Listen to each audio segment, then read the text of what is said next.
शिवाय नमस्तुभ्यम दोस्तों, स्वागत है आप सबका आपके अपने YouTube चैनल नमामि शिवजी में। दोस्तों आज हम इस वीडियो में जानेंगे मंगलवार प्रदोष व्रत कथा के महत्व के बारे में। तो दोस्तों वीडियो को पूरा देखें, लाइक सब्सक्राइब अवश्य कर लें जिससे हमारी समस्त वीडियो आप तक पहुँचते रहें। दोस्तों हमारा यही प्रयास है भगवान भोलेनाथ से जुड़ी ज़्यादा से ज़्यादा जानकारी हम ज़्यादा से ज़्यादा लोगों तक पहुंचा सकें। यदि आप भगवान भोलेनाथ के इस काम में शामिल होना चाहते तो दोस्तों चैनल को सब्सक्राइब करें और ज़्यादा से ज़्यादा शेयर करें जिससे हमारी जानकारी ज़्यादा से ज़्यादा शिव भक्तों तक पहुंच सके।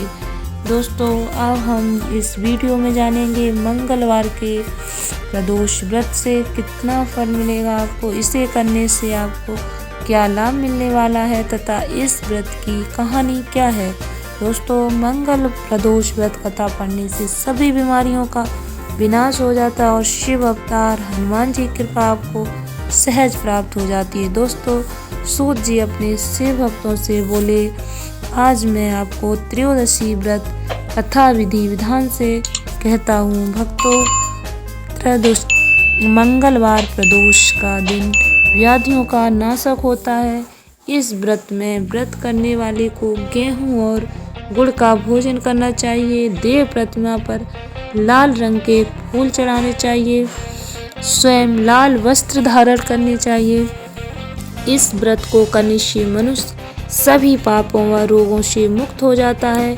इसमें किसी प्रकार का संशय नहीं। अब मैं आपको वह प्रदोष व्रत कथा सुनाता हूँ जिसने यह व्रत किया और मोक्ष को प्राप्त हुई। अत्यंत प्राचीन काल की घटना है। एक नगर में एक बुढ़िया रहती थी। उसके मंगलिया नाम का पुत्र था। वृद्धा को हनुमान जी पर बड़ी श्रद्धा थी। वह प्रत्येक मंगलवार को हनुमान जी का व्रत यथाविधि रखती और उनका भोग लगाती थी। इसके अलावा मंगलवार को न तो वह घर लीपती ना ही मिट्टी खोदती थी। इसी प्रकार से व्रत रखते हुए जब उसे काफ़ी दिन बीत गए तो हनुमान जी ने सोचा कि चलो आज इस वृद्धा की श्रद्धा की परीक्षा करें। वे साधु का वेश बनाकर उसके द्वार पर जा पहुँचे और पुकारा, है कोई हनुमान जी का भक्त जो हमारी इच्छा पूरी करे। वृद्धा ने यह पुकार सुनी तो बाहर आई और पूछा कि महाराज क्या आज्ञा है। साधु वेशधारी हनुमान जी बोले कि मैं बहुत भूखा हूँ, भोजन करूँगा तो थोड़ी सी जमीन लीप दे। वृद्धा बड़ी दुविधा में पड़ गई। अंत में हाथ जोड़कर प्रार्थना की, महाराज लीपने और मिट्टी खोदने के अतिरिक्त जो काम आप कहें वह मैं करने को तैयार हूँ। मंगलवार प्रदोष व्रत कथा के अनुसार साधु ने 3 बार परीक्षा कराने के बाद बेटे को बुला, मैं उसके पीठ पर आग जलाकर भोजन बनाऊंगा। वृद्धा ने सुना तो उसके पैर तले जमीन खिसक गई, मगर वह वचन हार चुकी थी। उसने मंगलिया को बुलाकर साधु के हवाले कर दिया, मगर साधु ऐसे मानने वाले ना थे। उन्होंने वृद्धा के हाथ से बेटे को उल्टा लिटाया और उससे आग जलाकर कहा।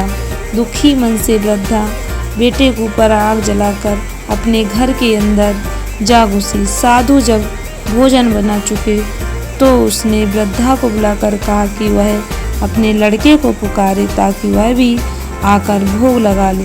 वृद्धा की आंखों में आंसू आ गए।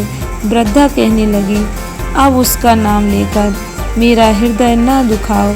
लेकिन साधु महाराज न माने तो वृद्धा को भोजन के लिए मंगलिया को बुलाना पड़ा। पुकारने की देर थी कि मंगलिया बाहर से हंसता हुआ घर में दौड़ा आया। मंगलिया को जीता जाता देखकर वृद्धा को आश्चर्य हुआ। वह साधु महाराज के चरणों में गिर पड़ी। साधु महाराज ने उसे अपने असली रूप के दर्शन दिए। हनुमान जी का अपने आंगन में खड़ा देखकर वृद्धा को लगा, अब मेरा जीवन सफल हो गया। दोस्तों जो भक्त सच्चे हृदय से भगवान भोलेनाथ का चिंतन मनन करते हैं, भगवान उनकी हर इच्छा पूरी करते हैं। दोस्तों मंगलवार प्रदोष व्रत की विधि।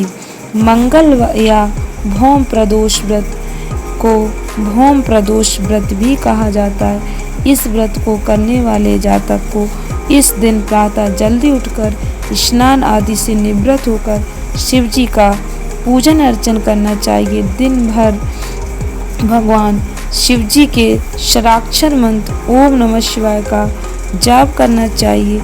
इस व्रत की पूजा का उचित समय सुबह 4:30 से शाम 7:08 तक रहता है। ओम नमः शिवाय का निरंतर जाप करते हुए शिव जी का विधि विधान से पूजन करें, उनकी कथा पढ़ें, आरती करके प्रसाद वितरण करें। दोस्तों, यदि किसी जातक की कुंडली में मंगल दोष होता है तो उसे भौम या मंगल प्रदोष व्रत का अवश्य करना चाहिए। मान्यता के अनुसार मंगल प्रदोष व्रत करने वाले हनुमान जी के सामने 9 बाती वाला दीपक जलाने से उनकी हर प्रकार की मनोकामना पूर्ण होती है, उन्हें कर्ज से मुक्ति मिलती है।